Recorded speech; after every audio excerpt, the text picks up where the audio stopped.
এই পর্যন্ত যতবারই লিট্টি চোখা বানানো হয়েছে আমি কোনো কিছুতে হাত লাগাইনি, আগুনের মধ্যে গরমের মধ্যে।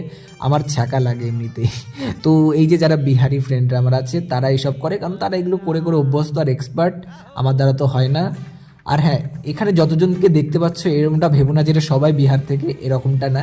এখানে মাত্র হবে 3-4 জনের মতো হয়তো হবে তারা বিহারের, আর বাকি কয়েকজন আছে যারা এখানে নেই। আর বাকি হচ্ছে রাজস্থানের পার্টি, উড়িষ্যার পার্টি, আর আমি একাই ওয়েস্ট বেঙ্গলের পার্টি। তো গাইস, আমার ইউনিভার্সিটিতে কিন্তু প্রায় প্রত্যেকটা স্টেটেরই বাচ্চারা আছে। যেমন এই যে বাচ্চাটাকে দেখতে পাচ্ছ কমলাবতী, এই কিন্তু বিহারের চম্পারনের মহাত্মা গান্ধী নাম শুনেছে তো, ঠিক সেইখান থেকে। তো দেখতে পাচ্ছ আমার হাতে রয়েছে এবার প্লেট নাম্বার 2 লিট্টির। আর এইটা না একটু দেখা হচ্ছিল যে আদৌ কি এর মধ্যে মশলা দেওয়া হয়েছে না এমনি নিয়ে আসা হয়েছে। তো সেটা করতে গিয়ে ব্যাস এটা ফুটে গেছে। আর এইদিকে সাইডে যে সহকর্মীরা দেখতে পাচ্ছ তারা কিন্তু লিট্টিগুলোকে ভালো করে এপিট ওপিট করে পুড়িয়ে নিচ্ছে। আর ওটা হচ্ছে মেন প্রসেস। আর এখানেই সব থেকে ছ্যাঁকা খায় সবাই।